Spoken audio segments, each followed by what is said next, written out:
सभी का स्वागत है।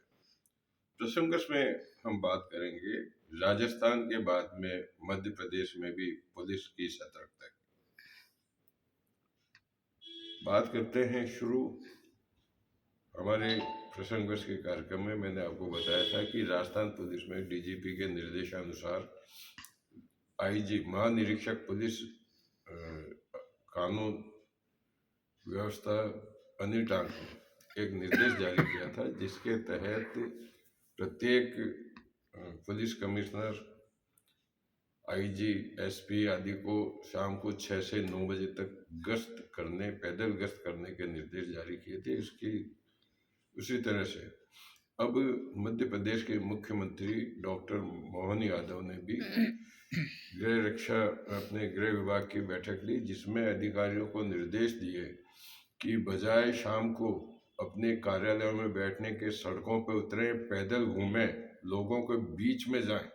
देखिए किस प्रकार से उन्होंने सख्ती से निर्देश दिया।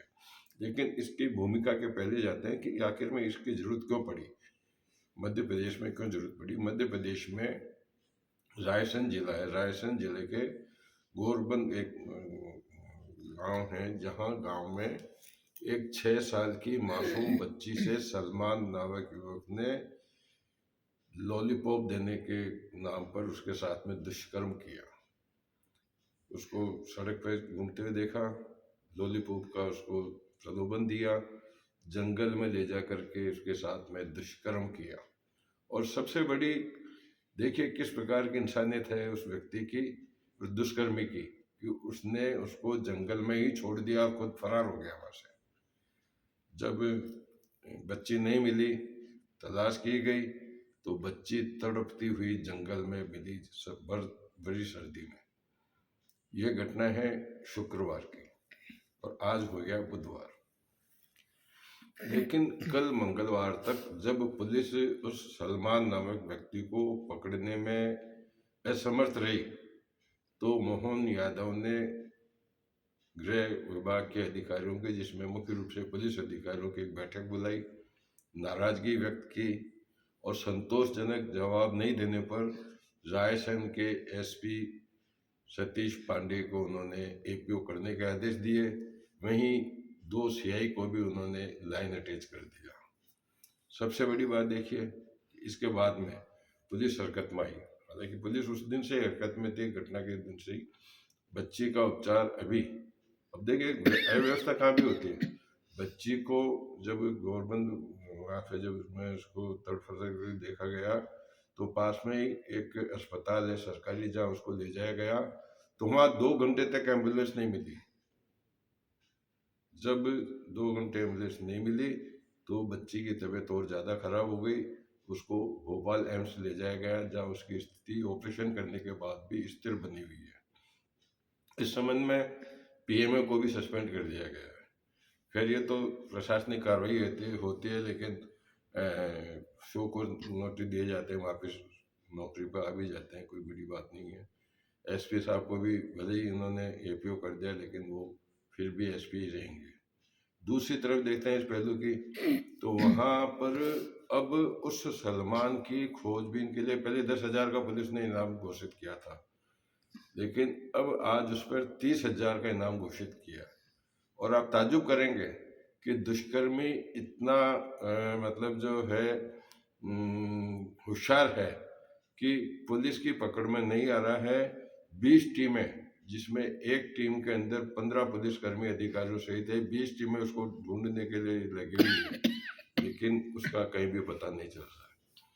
तो अब इस बात को लेकर के ये भी सवाल उठता है, जब करोड़ों रुपए लगा करके और जगह जगह सीसीटीवी कैमरे फिट किए जाते हैं, तो क्या सीसीटीवी कैमरे में कहीं नजर नहीं आ रहा होगा? दुष्कर्मी कहीं नजर तो आ रहा होगा ना, या नहीं आ रहा तो क्यों नहीं आ रहा? फिर तो सीसीटीवी कैमरे की जरूरत ही क्या है? खैर वो भी मुद्दा अलग है। लेकिन इस मामले में हम मध्य प्रदेश के मुख्यमंत्री के लिए ये जरूर कहना चाहेंगे कि उन्होंने सक्रियता से, जिस प्रकार से एक बैठक बुला करके उन्होंने निर्देश जारी किए कि अधिकारी कोई भी हो, वो कार्यालय में जरूरत पड़ने पर ही बैठे, कार्यालय समय के बाद में अपने अपने क्षेत्र के अंदर निकलें, पैदल निकलें, लोगों से मिलें, लोगों की समस्याएं सुनें और इतना ही नहीं, लोगों की समस्याओं का समाधान करने का भी प्रयास करें। तो कुल मिलाकर के कहने की गर्ज ये है कि मध्य प्रदेश की राजस्थान की तर्ज पर मध्य प्रदेश ने बहुत बड़ा निर्णय लिया है। अब बात करते हैं कि अब पूरे तीन राज्यों के डीजीपी की एक बैठक होने वाली है छत्तीसगढ़ में, रायपुर में 28 नवंबर से 3 दिन के लिए, जिसमें क्योंकि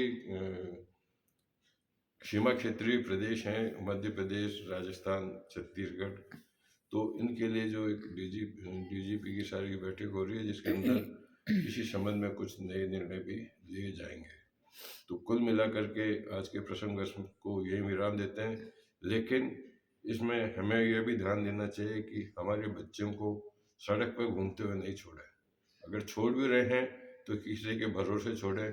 5 बच्चे एक साथ हैं तो परिवार का या आसपास का कोई सदस्य उनकी निगरानी के लिए आसपास में रहे। संदिग्ध व्यक्ति कोई दिखता है तो उस पर बिना किसी संकोच के उससे पूछताछ करनी चाहिए, भैया आप यहाँ क्यों आए हैं, क्यों खड़े हैं यहाँ पर। तो इस तरह से अपने को भी सावधान रहने की जरूरत है। कुल मिलाकर के आज के प्रसंग को यूं विराम देते हैं। कल फिर किसी प्रसंग के साथ मैं आपके सामने उपस्थित होऊंगा। तब तक के लिए नमस्कार।